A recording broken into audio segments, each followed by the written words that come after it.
an exciting day here in Wirecast land. Wirecast, the November 2018 release, Wirecast 11 is here, and I'm going to be joined by an expert in live sports streaming here on the show. We're going to get into talking about how to stream live sports better, and particularly winter sports. Those are coming up. The fall sports are behind us now. It's time to get into the winter and look ahead to spring. So if you at all are interested in how to do better sports broadcasting, this is the show for you. I'll see you right after the opening credits.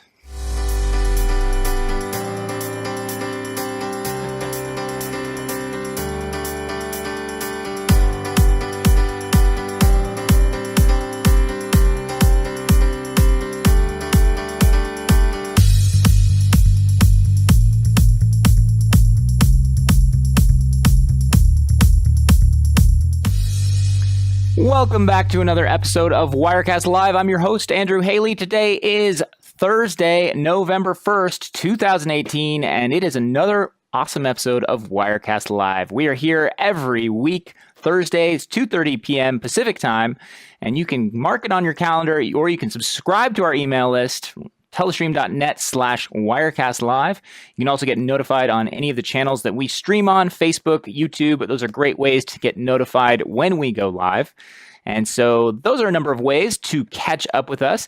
And if you are on the socials, that's where you can find us. And again, subscribe to those live notifications. Make sure you turn those on YouTube or Facebook if you want to get notified. Or if you're an email person, the email list might be the better way to go. Quick shout out to people who are joining us. Say hi in the chat, either on Facebook or YouTube. I've got it right here, and I'm keeping an eye on it. Hello, Latino Musical. That's a great name. Thomas Eisel, welcome. Rob, good to see you. Sports is totally in your wheelhouse, so I think this will be a fun show for you. We should have you on the show to talk a little bit about maybe some of the upcoming sports seasons and tips that we can also not cover on this show if we don't have time. Julie, welcome. I'd like to say thanks for joining us today. And the rest of you, type in where you're joining us from and where you're watching from, and if you are a sports live streamer. Okay, so a couple quick announcements. If you are a regular watcher of the show or a regular user of Wirecast, we just released the November 2018 release of Wirecast, Wirecast 11. I kind of hinted at this on the last show. We talked about some of the new features. I did some in-depth demos and tutorials. You can do cool new stinger transitions. You can do new build-in, build-outs with the smooth transition. We've rewritten a lot of the way we do some of the encoding, as well as our web stream plugin. So if you want to connect IP sources or IP cameras, it's easier than ever. And I believe we've even dropped that feature down into the studio version of the software. It used to be a pro-only feature, but now you studio users out there should be able to see web stream when you look at your ad source list. So that's very exciting if you want to connect to anything related to network video. It's a great way to bring it into Wirecast, remote cameras or other cameras on your network, if NDI is not the only way that you like to bring in sources.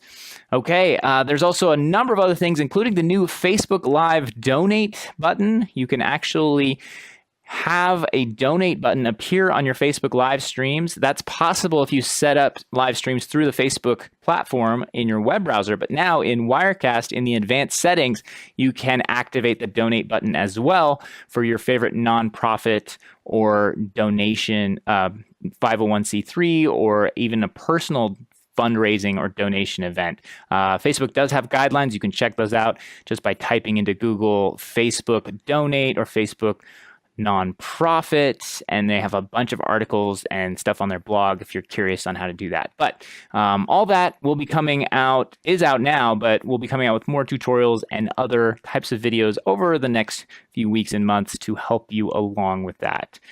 And I guess it's official now. If you have somebody who wants to try Wirecast or even wants to do a live broadcast and they want to test the waters first, Wirecast is now available 30 days for free to anyone who signs up. So they can go download the trial version of Wirecast and they can use it for free. No watermark, no restrictions for 30 days. So there's no excuse not to start trying Wirecast if it's something that you might be interested in, or even if you just have that, family event or live production that someone's roped you into going over and starting to live stream, well, you've got 30 days to try it and start streaming with Wirecast. This is a great excuse to get out there and start using Wirecast for people who haven't had a chance yet. So tell people, let them know this is now the time they can try it. No restrictions for 30 days. All right, last update, the next 3 shows. So we are going to be probably doing some rerun next week. So we'll probably pick an old episode that we haven't done before or done in a while. We'll rerun that. I'm going to be out of town next week and the following week. And then after that, it's Thanksgiving Thursday. So we usually are not here on Thanksgiving. So 3 weeks in a row, you can catch an old episode. We will be streaming, but we will have people on the chat in the background. So you can participate in the chat, and we'll be doing that. But it will be a rerun episode of Wirecast Live, as well as next on Thursday, Thanksgiving Day, which I think is November 22nd, I believe, is going to be a holiday. So I don't think anyone will be here. No rerun. That's just a canceled show day. So if you're on the email list, we'll send out email notifications reminding you of all of that. But just wanted to let you know here now so you can sort of expect that. All right, that is it for our announcements. I think it's time to jump into our guest for today. He is an expert in live sports production. He used to be the director of the Sports Broadcast Institute in Rockdale County. He is now the digital media instructor at the Morgan County High School, and he has done, in 1 year, he did 750 live streams in 180 days. So very few people have done this much live production, and very few people have done this much live sports production. I'm pleased to welcome Mr. Tom White from Morgan County, Georgia. Tom, are you there? Hey, buddy. Thanks for having me. Hey, thank you for coming on. I do have to say that I didn't do all 750. I had a lot of students that helped. Yeah, I would have to say, how were you in 3 places at once, or on average? It was a lot of student volunteers. And we'll be talking about that today, because one of the keys to getting a good live sports production is good crew.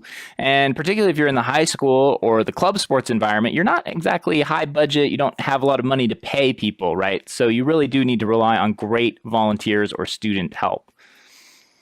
Absolutely, yeah. It's essential, especially as you're getting started, to get those kids in and get them excited and get them doing work. Yeah. So, Tom, tell us a little bit about what you do. So how did you find your way into being the former director of the Sports Broadcast Institute? What is a Sports Broadcast Institute?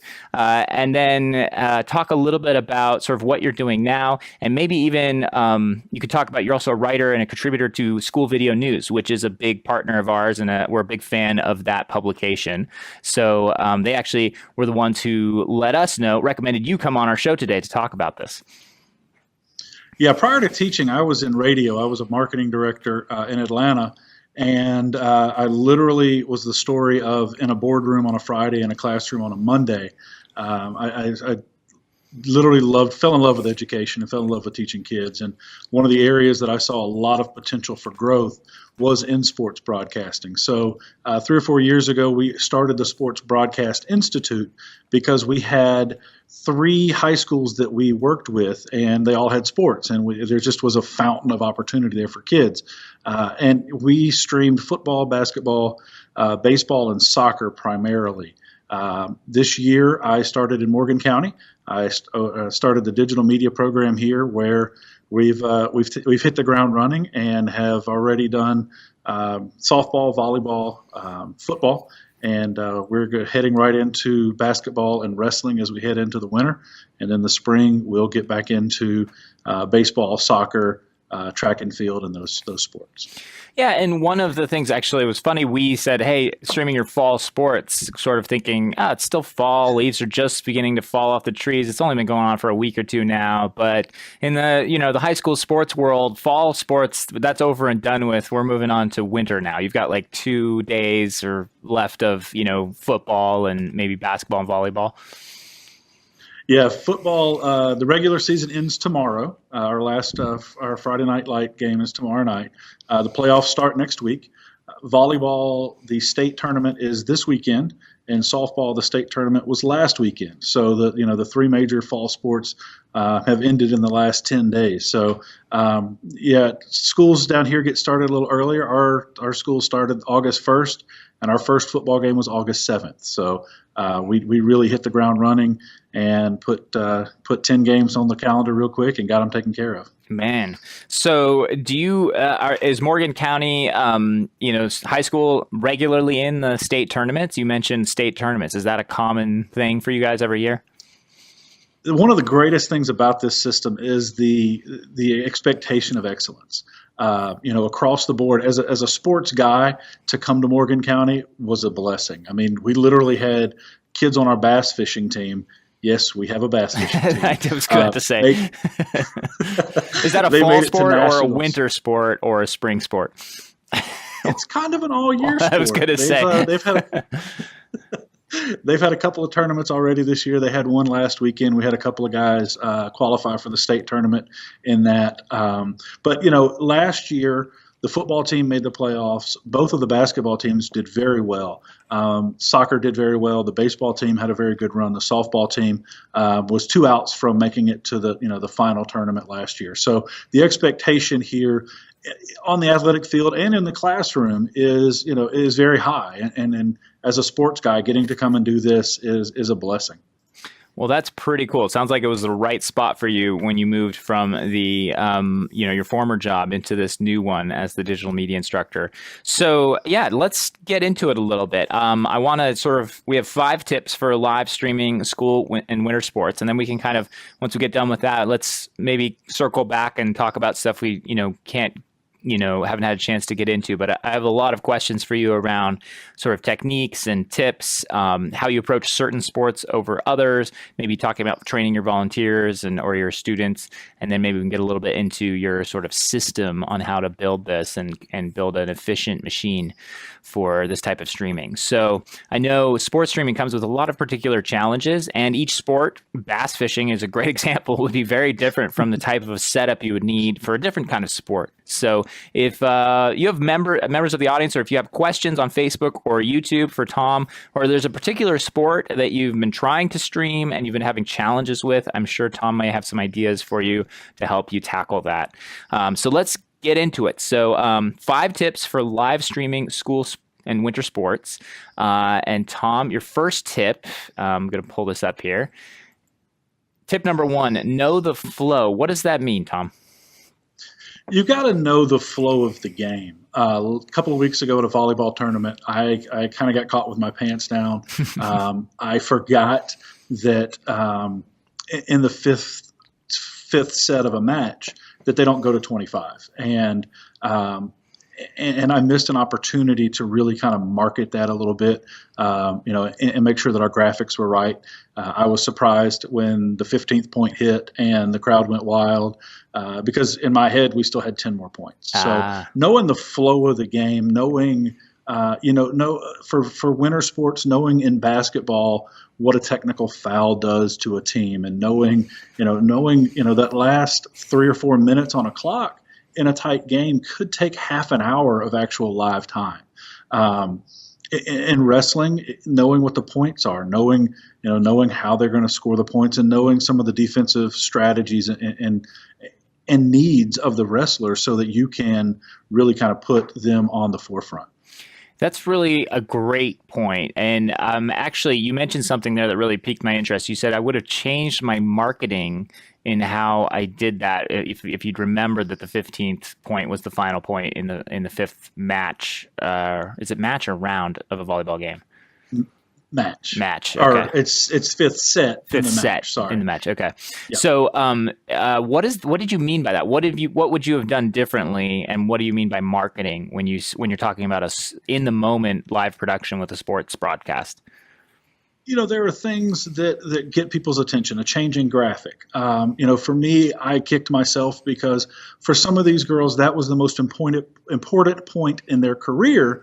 And I beat myself up because I didn't put that it was match point. Mm-hmm. And that's a simple thing. But if you just tune in and you're not, and it's the fan doesn't know, that it goes to 15 points, then I've missed an opportunity to help educate that fan as well, just because I didn't fire the one graphic. So, that all of it to me is marketing. It's all, I'm marketing the story, I'm marketing the team, and that one little thing kind of threw me off, and it's something that I won't do again as moving forward. That's a great point. I imagine, with much higher level productions, with multiple cameras and many operators and more crew, you can also, maybe you can talk to this a bit, but you would probably try to work in close-ups of the player right before they're getting ready to serve, or if they're looking concerned in a huddle and trying to meet with the coach on this very critical last point or something like that.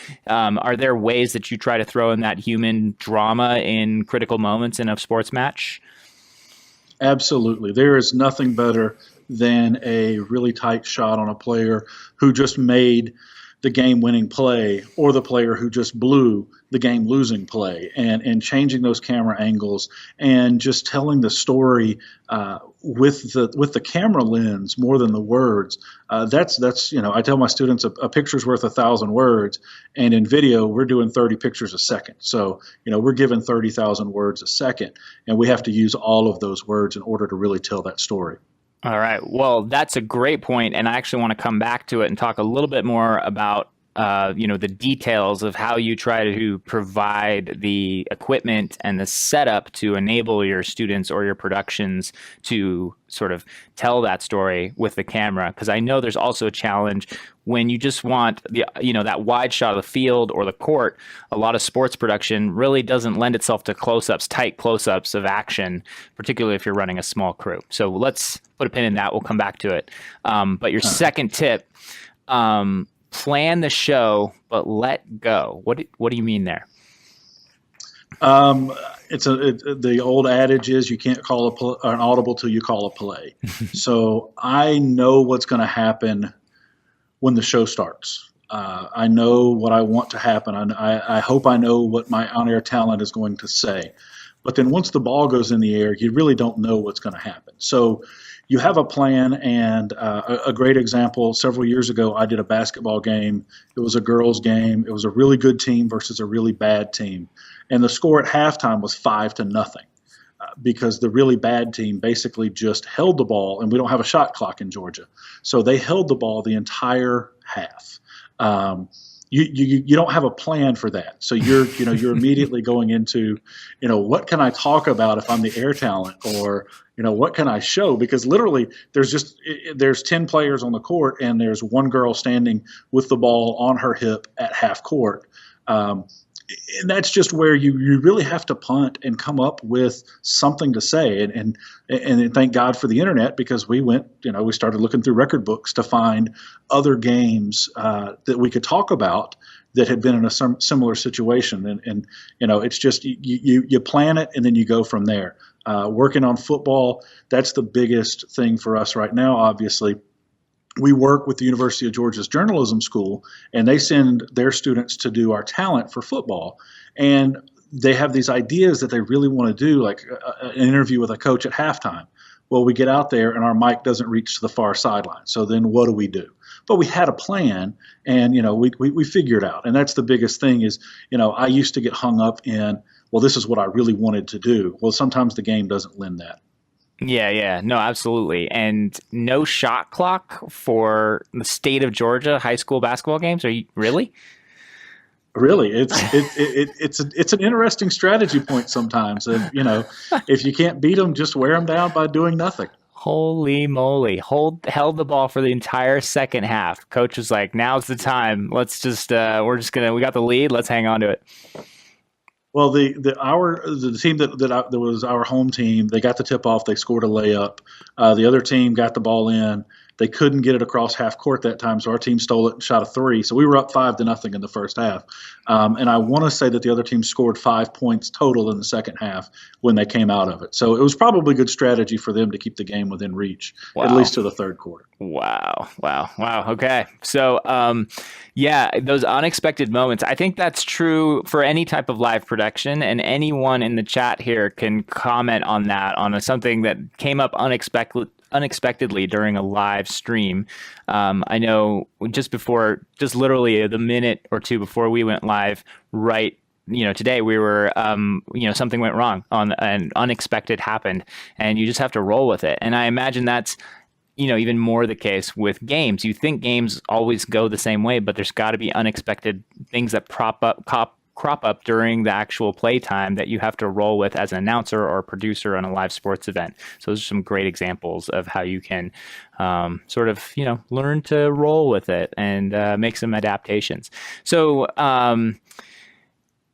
that actually is a great point about having research available as well. If you have a internet connection or a laptop nearby, you can actually pull up, similar things or similar events that you can talk about, other pieces of information that can be comment worthy or noteworthy. And so is there places that you search for that, or you just use Google, or is there a place for sports statistics that you like to search through? Hopefully our talent has done their research and they have more research than they would ever need. But, in a case where you don't know, Google. I mean, I tell the kids all the time, I wish that Google was around when I was a kid. I'd be a lot smarter than I am now. But literally, I think we just went to Google and searched lowest scoring basketball game in Georgia history. And, it took a little bit of pecking around, but we finally found from a credible source what we went on the air with. Now, it may have been wrong, but I assure you that our viewers weren't going to call us out for it because they were, they had done more research. So, and just about anything might be more interesting than watch someone hold the ball for 20 minutes straight. It was a very long, short first half. I mean, as a teacher, you teach all day. You go to a basketball game and you hope it gets done quick. But knocking out the first half in 20 minutes was pretty awesome. I bet. Okay, so tip number 3. This is a great one. Good audio makes for great shows. So I think this is underrated. Good microphones, good audio, really important. But sports audio in particular is its own challenge. There's crowd, there's commentators, there's game noises. There's a really interesting podcast I listened to. I think it's like 48 Hertz or something like that, and they interview the way sound designers get sound or different types of sound. And a really interesting one is the way the sort of the sound designer for the Olympics or major sporting events, where they'll tuck microphones, where they put things to get just the right sound. So there's so much that can go into it if you start going in deeper and deeper. What are some things you recommend for getting great audio and making sure that you have good audio for sports events? The biggest thing is just to make sure that you keep it simple. If you're not going to have a talent, make sure you have a good shotgun mic that can reach over the crowd per se and gives you some of that field or court noise. If you're going to have talent, play-by-play in color, make sure that those guys or girls have done their research. Make sure you get them good, high-quality headset microphones. And, one of the things that we struggled with for a long time was a producer to communicate with those guys. And, until this year, I think we finally got it right. We got some stuff from Henry Engineering. It's called a Sportscaster. That's kind of a one-stop shop for everything audio. So you have producer talk back, you have your program feed, you have all of that kind of in one stop. So, I run a couple XLR cables and a Cat 5, and I have play-by-play and talent who have full talk back with a producer who may or may not be in the same area with them. They may be on the roof, or they may be, down under the bleachers somewhere. So, in terms of microphone placement, if you're going to do some special mics, if you're going to try to get down courtside, you need to make sure that you do it on both ends. For basketball, there's nothing worse than having a good courtside mic get you one end of the action, and then you get down to the other end and it's silent. So, you need to find that balance. And, a couple of good shotgun mics are just, they're invaluable when it comes to getting that good balanced sound, because you want it coming from both sides. That's really, really cool. What do you like to do for the headsets for announcers? Because announcing audio is also pretty important, and finding that right mix between the ambient audio and the crowd and the game noises versus their levels. Do you have a rule about that? What I try and do is get whoever's mixing my audio away from from the announcers and away from the crowd as much as I can, so that what they're hearing in their headphones is actually what's going on the air. We don't have a central control room. We're building production booths at the top of bleachers or top of a press box. So getting them some good high end over the ear headphones really helps to balance that ambient versus the talent noise there. Because if you don't, and I made this mistake earlier this year at a softball game. We were sitting right there with the crowd, and the talent, I was the guy running the audio because I had a kid not show up, and the talent he's washed out. You can't hear him. But that was because I was literally sitting within the crowd and wasn't really aware of what I was getting in terms of crowd noise versus what was actually going on the air. That makes a lot of sense. Trying to get as much distance as possible can be a really beneficial thing. So if, at the very least, do you recommend one mic for the game and one mic for the talent? Yeah, and if your talent is sitting, I'm thinking basketball now. If your talent is sitting in the crowd, you're probably okay just with a good headset mic. You're going to get some of that ambient noise coming into that headset mic along with their stuff. Now, if they're too close or the crowd is too loud, then it just gets kind of, it's tough. But, one mic on top of the camera, a good shotgun mic again, so it's pointing where your camera's showing. And then, your talent on a headset mic, I think, is a good mix. So talk for a second about talent and headset microphones, because there's definitely a range of options out there, but there's also headsets and mics that are specifically designed for this use case and this purpose. Is there particular types of brands or models that are relatively affordable or inexpensive, or that just have a good quality that you recommend? We use a couple of Audio-Technica headsets. I don't have their model numbers at hand, but they're a couple $100 a piece. There are some that are $500 and $600 that have very small pickup patterns, and they feel $500 or $600 headphones.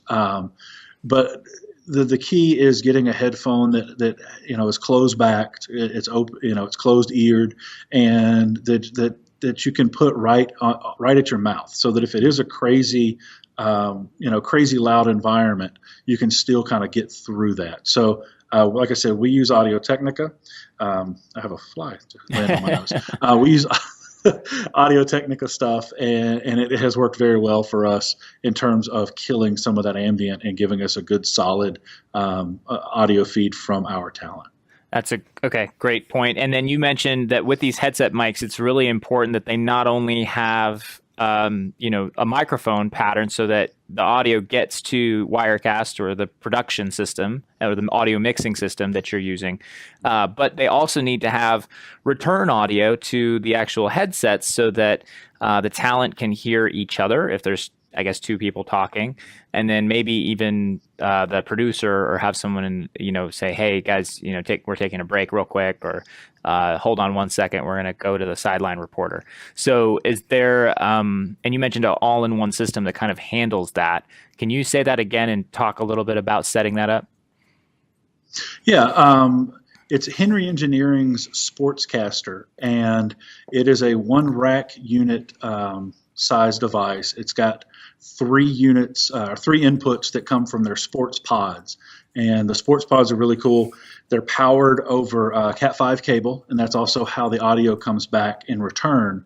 You can do up to 3 of them on one Cat5 cable. So you run one cable from wherever your production area is down to wherever your talent will be, and then daisy chain that audio across the 3, and then run XLR cables back up for your program feed. And then headset mics go in at the top wherever your producer is.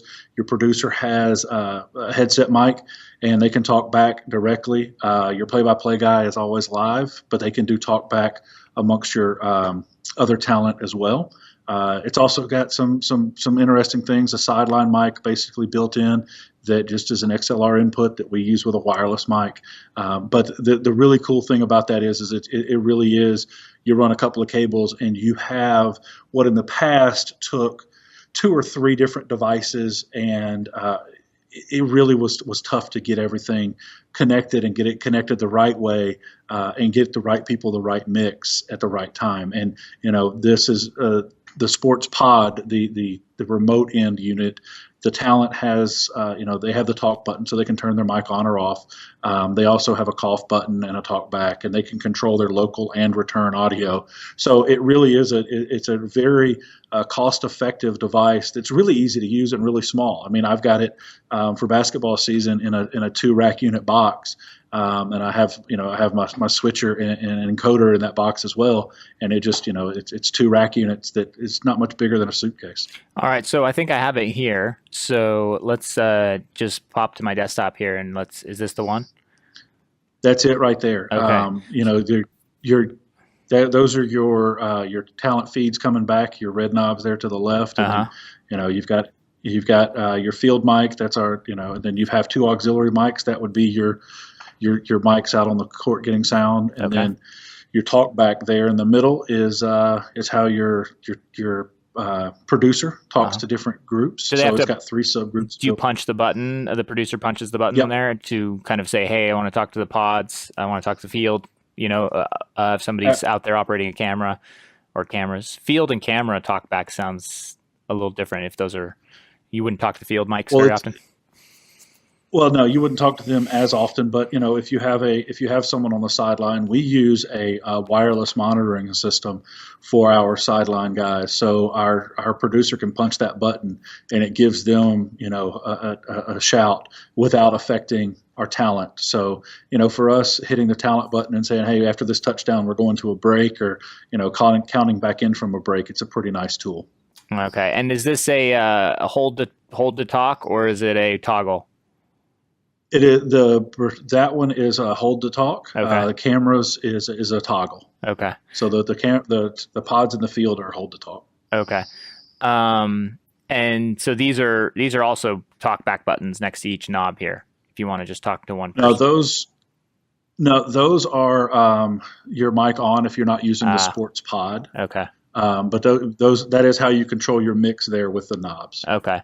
And then so then let's talk a little bit about the back of the unit here, so we just get the idea. So this is where, say, microphone from the Talent 1 would be coming in, mic from the Talent 2 would be coming in, and then to return to their units. So if the producers, where's the producer plug in? Is it right there? Right here?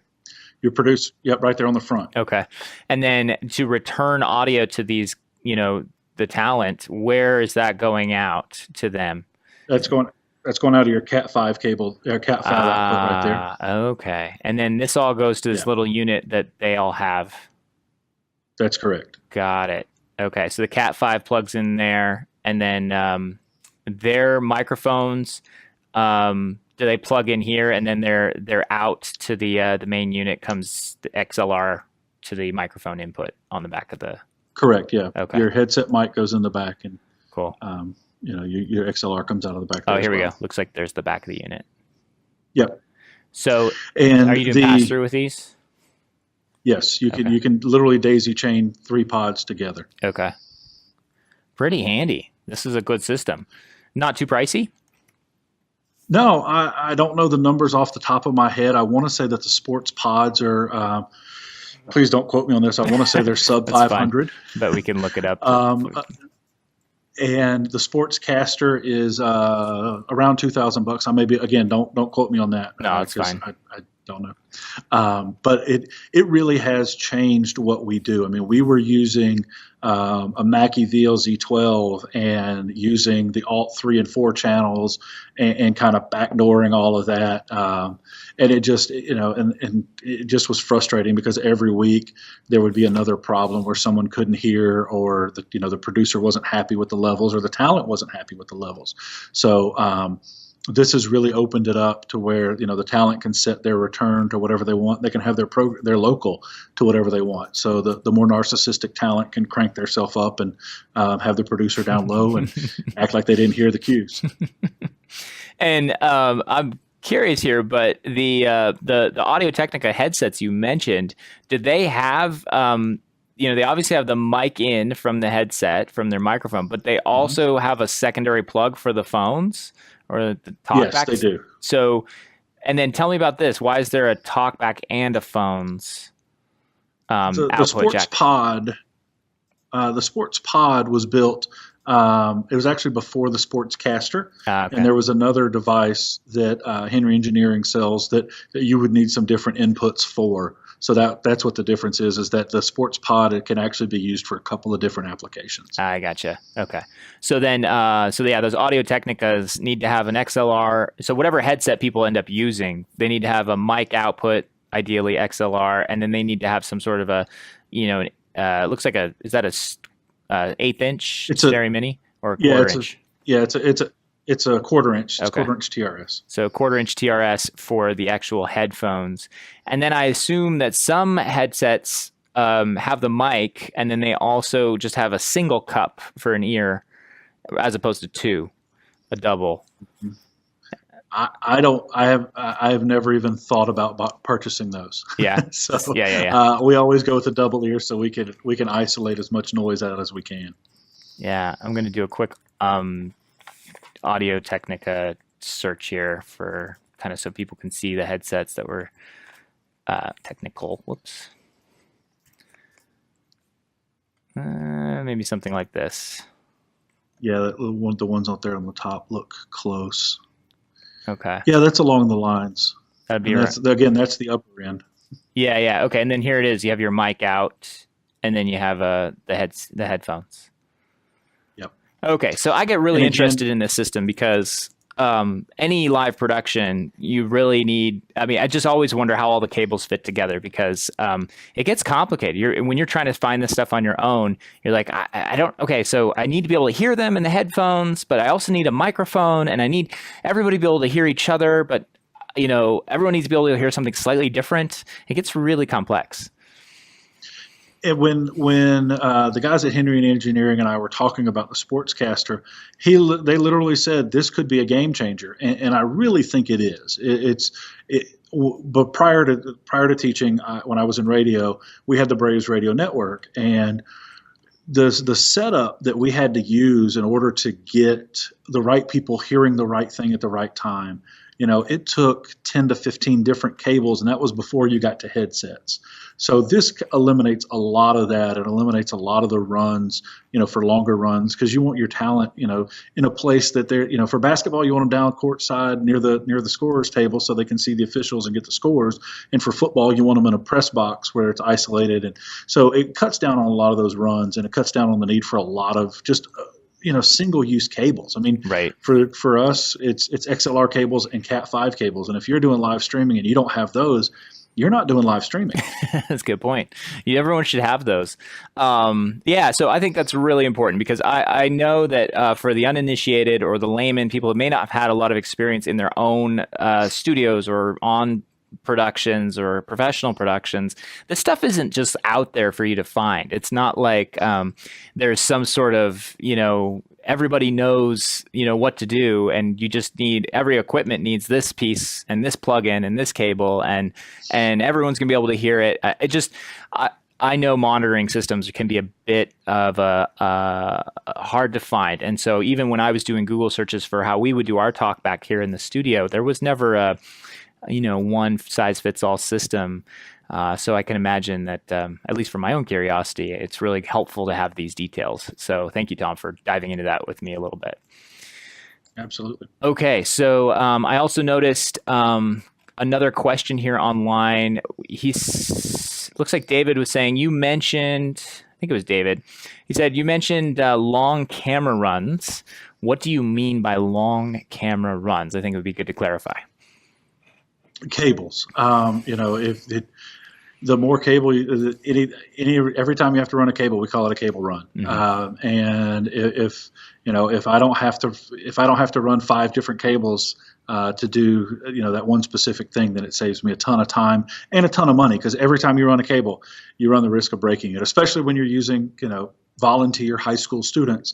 and they think everything is instant, and everything should be done quickly, and they hurry through wrapping cables. That's one of the hardest things to teach a student to do, is to take their time and really take care of the cables. So that's what I mean by cable run, is just from point A to point B.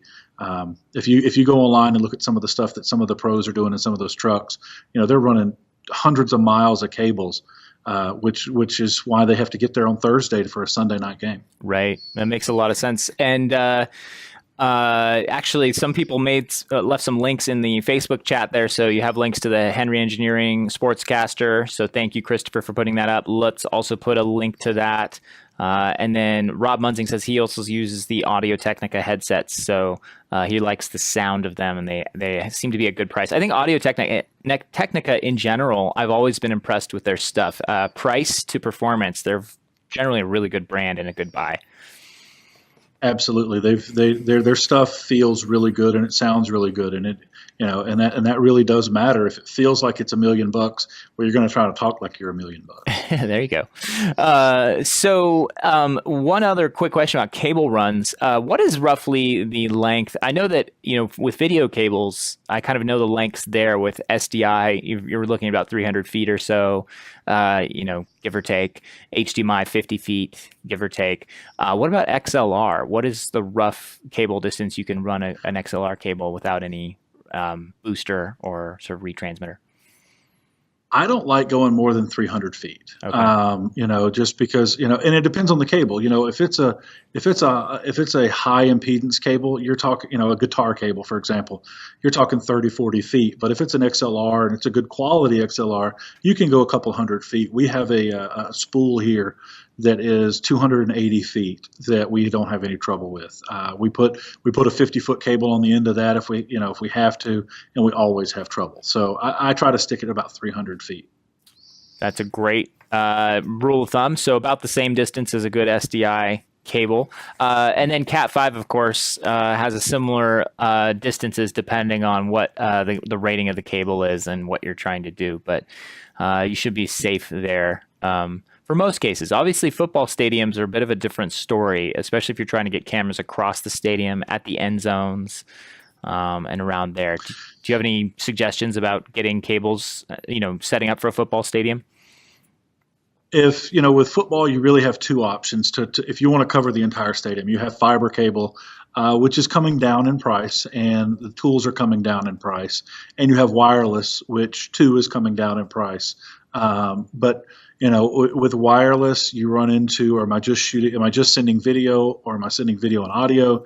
I really do enjoy fiber because you can run, you could run one fiber cable for tens of miles and have no delay audio and video coming both directions.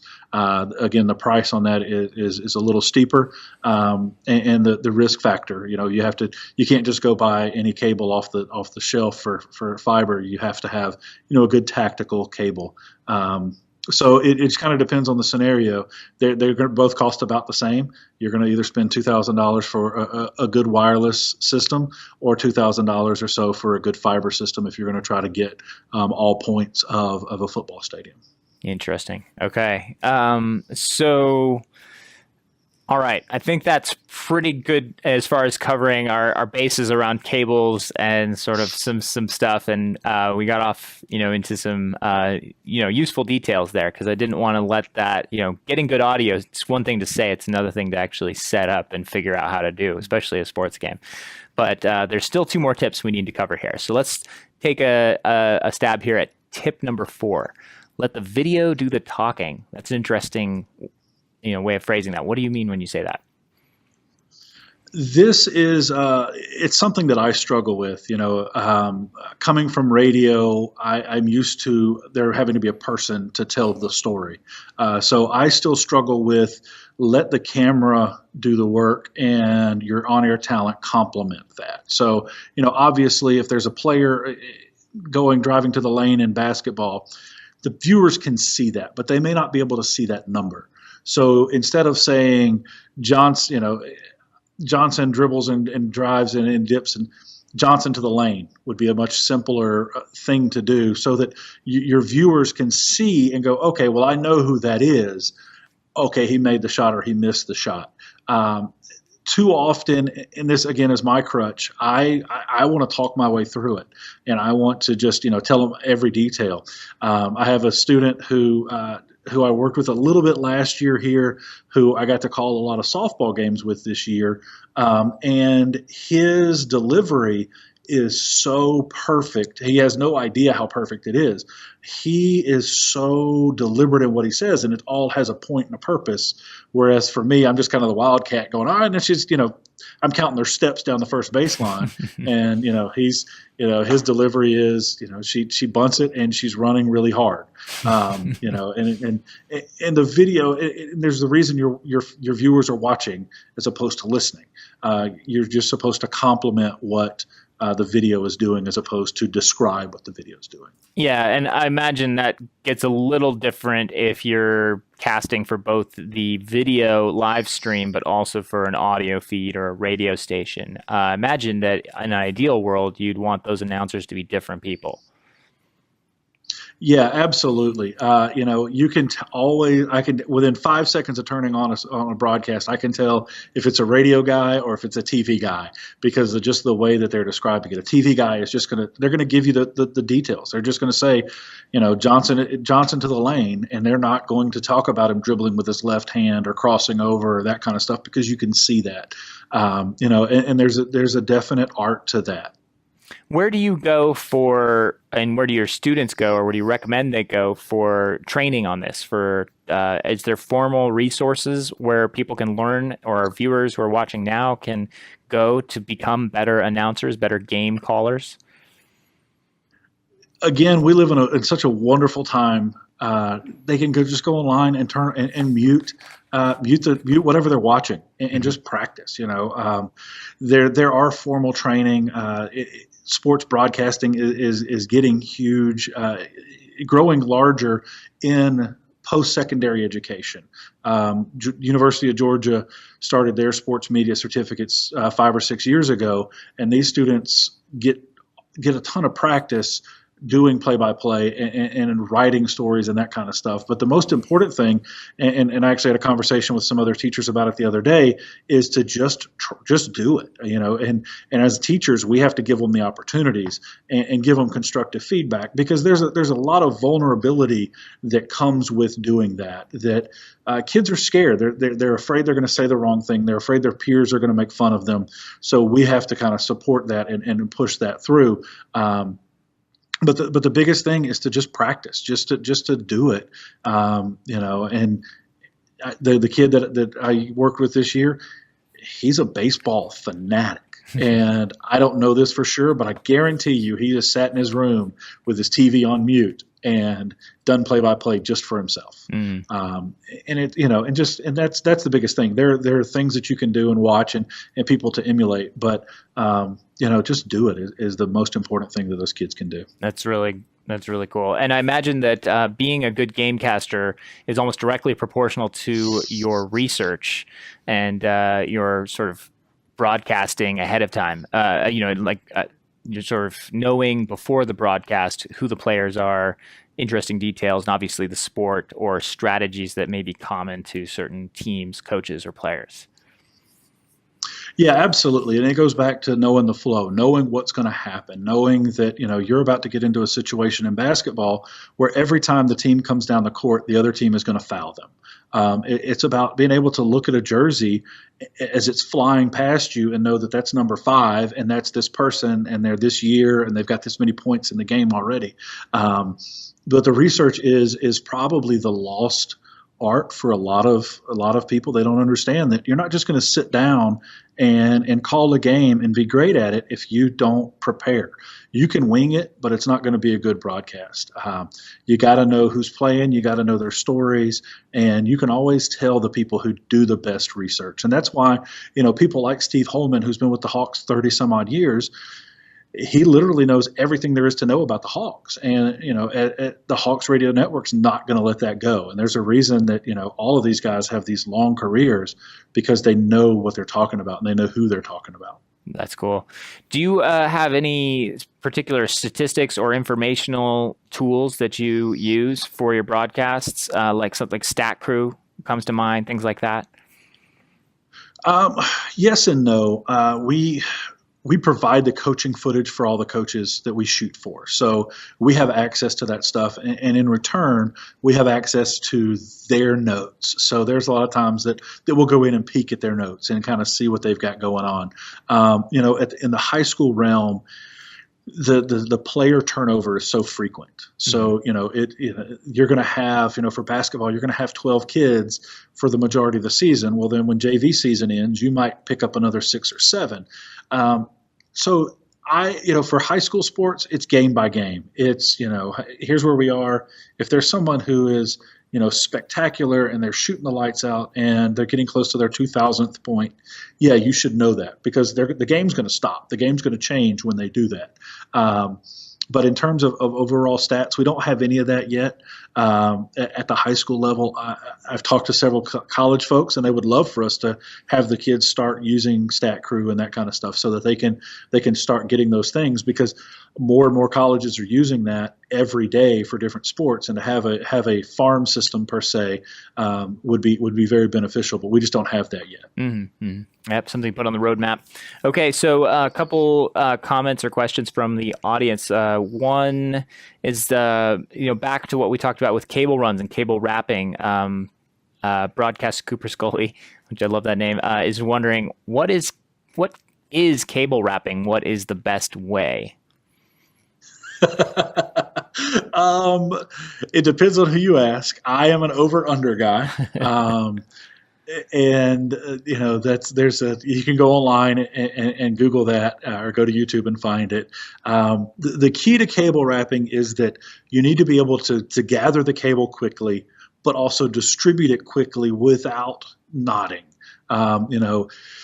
As soon as I see a cable, I can tell you that a student rolled it or I rolled it without even knowing, what it was. And it's one of those things that just it takes time, but there are jobs for that. I mean, if you watch along the sidelines of any college or any football game on TV, there's a camera guy down there, and he may not be wireless. He's going to have a guy behind him wrapping cables. So as this guy's working up and down the sideline and off and on the field, you're wrapping cables, and I don't know what the numbers are, but I can't imagine that that's a job that, while it is entry level and it is not one of the more glamorous jobs, that's a job that actually pays pretty well. And that's one of the things that I try to tell my students is, you're not going to start as the director of the show for ESPN College Game Day. Mm-hmm. You're going to start as a guy wrapping cables. So learn how to wrap cables and then go get a job.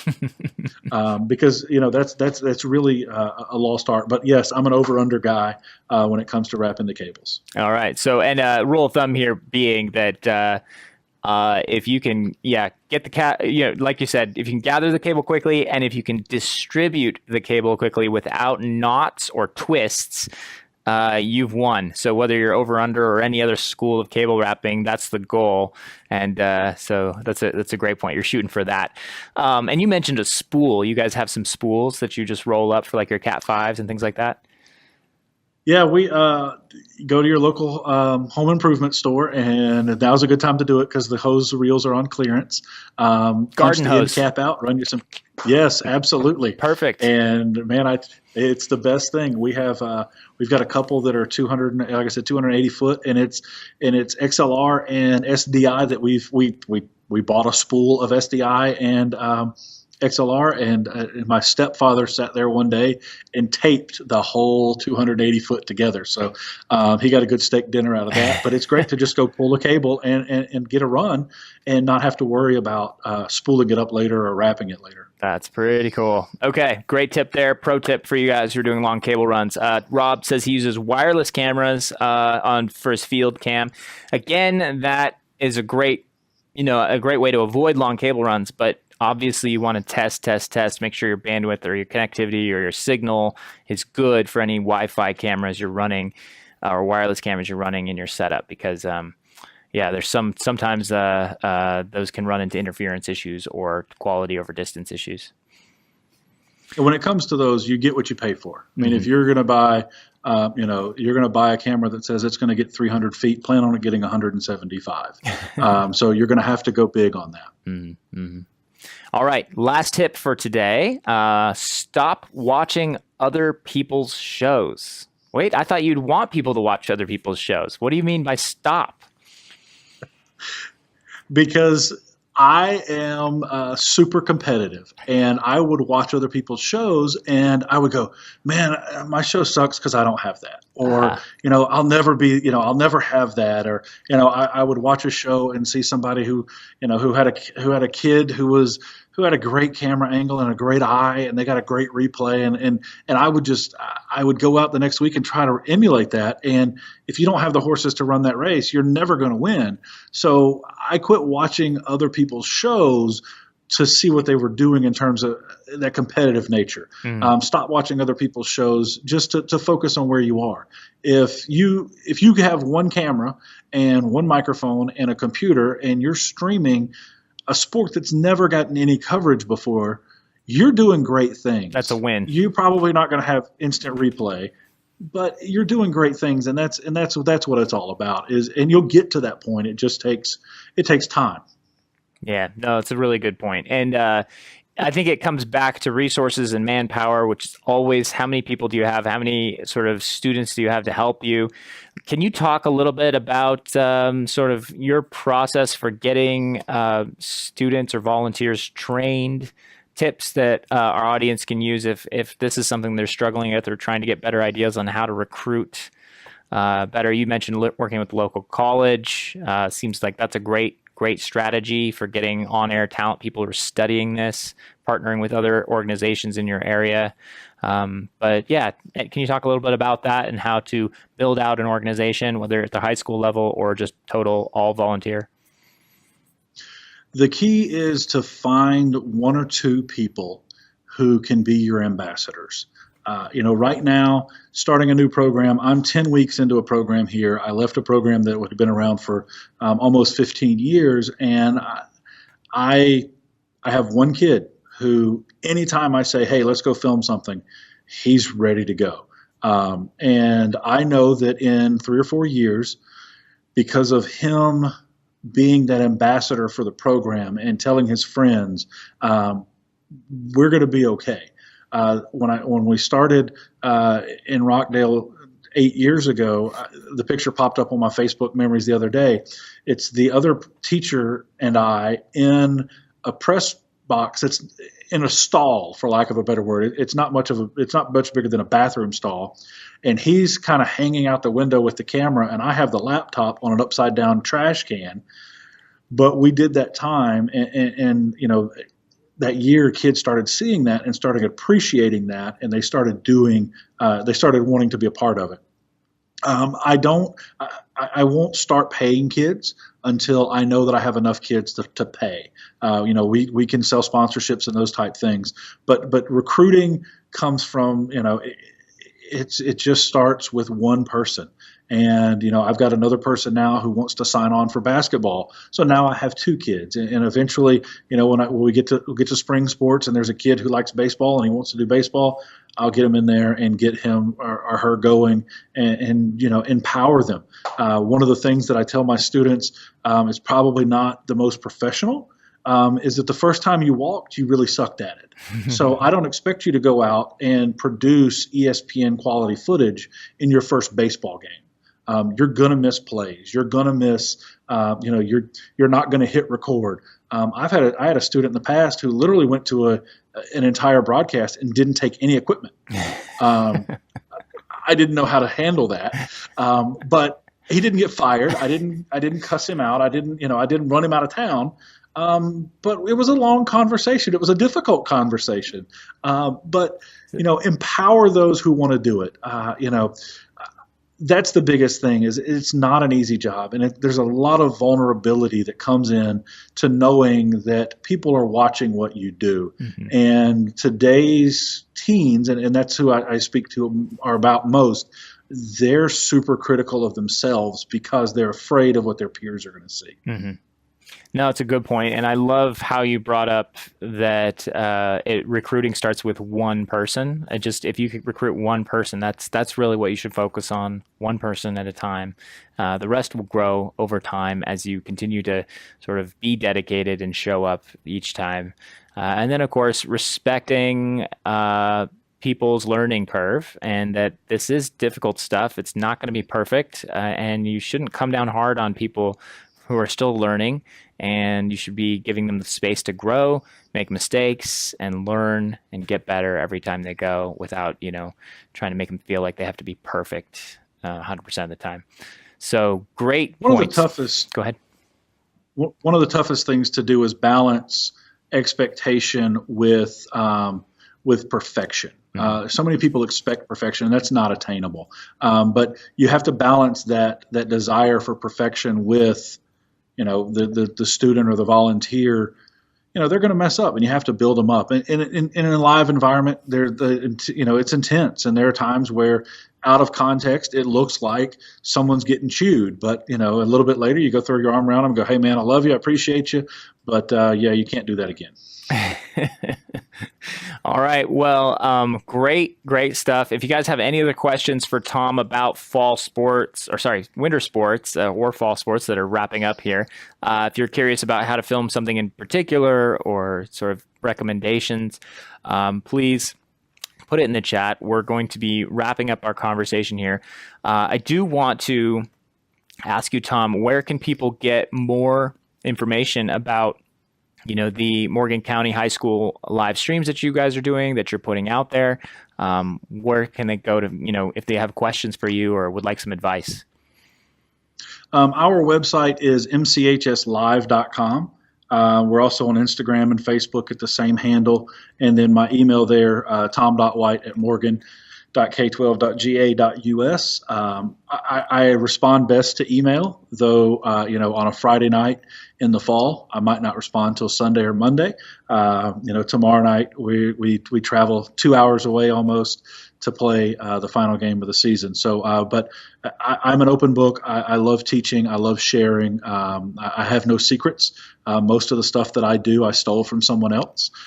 So please, if you have any questions, don't ever hesitate to ask. Well, great. And then also, I want to point people to the YouTube channel. You guys can search for MCHS Live or Morgan County High School. They have a great sort of running amount of content here that they upload regularly. You can find some of their live broadcasts from their sort of student news, student announcements, but also lots of great footage or highlights from their games. If you actually want to catch the live feeds that Tom and his crew are out producing every week, sometimes daily, you can go over to the Morgan County High School NFHS network, and you can watch the live streams or subscribe there. That is a subscription. They're not available for free. Do you want to talk briefly about NFHS and what exactly the NFHS network is? Absolutely. The NFHS network, they're in partnership with the NFHS, which is the National Federation of High Schools. Layman's terms, they're the NCAA at the high school level. And the network provides this streaming backend for us. It gives us a lot of opportunities. They have some different graphics packages that we can use, but more importantly, they have a relationship with the State High School Association, so we can stream playoff games without having to pay any rights fees and that kind of stuff. But there are over 2,000 schools in the network. Just about any time, night or day, you can go online and watch a game. They have a great app that I watch on the iPad. You pull up a field hockey game in Sheboygan, and you watch it, and it's just fun. If you're a sports person, you're a video person, it's a great way to go. And the schools that participate, it's actually a fundraiser for us. We get a piece of the subscription fee, so it's not all going back to some big corporation. But they take care of us with a lot of stuff. And I can't say enough about how great they've been for us as we build this program and get going there. But they do a lot of really, you see their volleyball all over the place. Yeah, 75 events live now. there's schools that I follow just to see, and steal their ideas, but not compare myself to them. So Right. it's a lot of fun to go on there and just see. Literally, I mean, every game is on demand for review later and that kind of stuff. So I really like working with those guys. Very, very cool. Well, Tom, thank you so much for joining us for an episode of Wirecast Live. This has been really fun, and I've learned a lot. I hope this was helpful for all of you live viewers out there.